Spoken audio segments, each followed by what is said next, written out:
दोस्तों, एक नगर में एक लड़का रहता था। उसका दिमाग बहुत ही तेज था।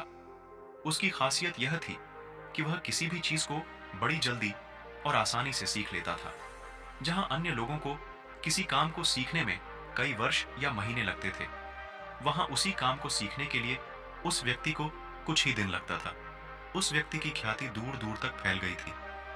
कहा जाने लगा था कि उस व्यक्ति के जितना बुद्धिमान कोई अन्य नहीं है। परंतु वह व्यक्ति तो जानता था कि वह भीतर से संतुष्ट और अशांत है। हर व्यक्ति जानता है कि वह भीतर से क्या है, चाहे वह भीतर से कुछ भी दिखाए। वह व्यक्ति भी भीतर से परेशान तो था, परंतु वह अपने अहंकार से अपनी परेशानियों को ढकना चाहता था, और ज्यादातर लोग ऐसा ही करते हैं। वह व्यक्ति अपनी प्रसिद्धि को और बढ़ाने के लिए तरह तरह के काम सीखता रहता था। वह चित्रकारी जानता था, मूर्ति बनाना जानता था, गीत गा सकता था, पहिए बना सकता था। वह दुनिया का हर काम सीख चुका था जो उसने अब तक देखे थे। इसलिए उसे अपनी बुद्धिमत्ता पर अहंकार हो चुका था। क्योंकि कोई भी साधारण व्यक्ति एक काम कर सकता है या फिर दो काम कर सकता है, ज्यादा से ज्यादा तीन काम कर सकता है, परंतु वह तो हर काम कर सकता था और बहुत ही अच्छी तरह से करता था। इसे उसलिए अपनी बुद्धिमत्ता पर अहंकार था। वह मन ही मन इस बात को मान चुका था कि उसके जितना बुद्धिमान कोई अन्य व्यक्ति नहीं है। एक दिन उसका सामना गौतम बुद्ध से होता है। उसे खोना पहली बार कोई व्यक्ति दिखता है जिससे उसे ईर्ष्या होती है। अब तक उसने केवल ऐसे लोगों को देखे थे जो उससे ईर्ष्या करते थे। अब जहां ईर्ष्या होती है, वहां तुलना का होना निश्चित है।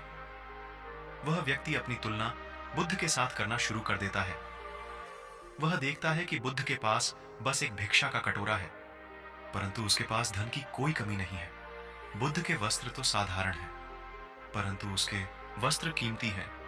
बुद्ध तो जमीन पर नंगे पैर चलते हैं, परंतु वह नंगे पैर नहीं चलता। इसी तरह से वह व्यक्ति सैकड़ों चीजों से बुद्ध की तुलना खुद से करता है, परंतु हर तुलना के बाद वह पाता है कि उसकी ईर्ष्या बुद्ध के प्रति 1% भी कम नहीं हुई थी।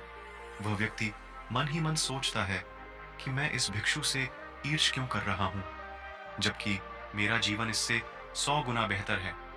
लोग भी इसका सम्मान कर रहे हैं। आखिर इसके भीतर ऐसा क्या है जो मुझ में नहीं है, और जिसके आमस कारण मेरे भीतर इसके प्रति बहुत देर अपने मन में उलझे रहने के बाद वह व्यक्ति तय करता है कि वह व्यक्ति बुद्ध के पास जाएगा और उनसे पूछेगा कि उनकी उपलब्धियां क्या हैं।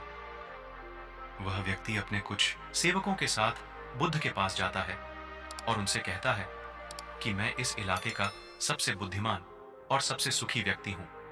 आप अपने आसपास जो भी होता कार्य देख रहे हो, मैं वह सब करना जानता हूं। किसी भी कार्य को सीखने में मुझे बहुत ही कम समय लगता है। सभी लोग मेरा सम्मान करते हैं, परंतु इसके बाद मेरे भीतर आपके लिए ईर्ष्या है। मैं जानना चाहता हूं कि आपकी उपलब्धियां क्या हैं, या लोग आपका आदर सम्मान क्यों करते हैं।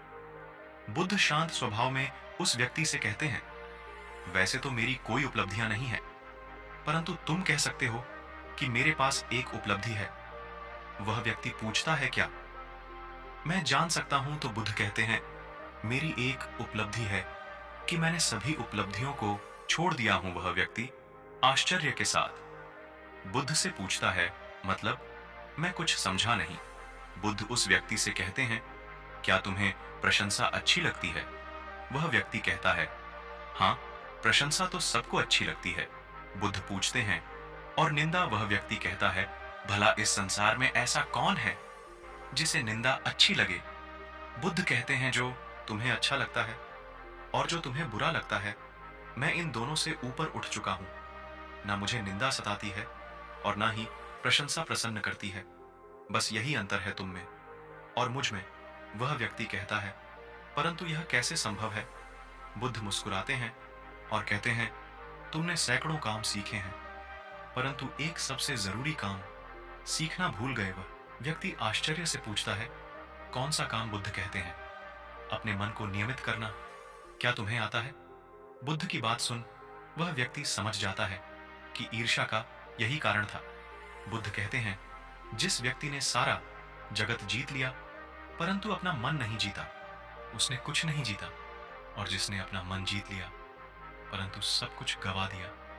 उसने सब कुछ जीत लिया, क्योंकि वास्तव में सुखी वही है जो अपने मन का शासक है।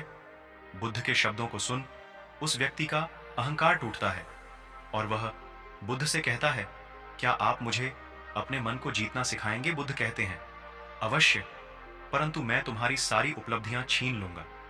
वह व्यक्ति कहता है, इसके लिए मैं तैयार हूं।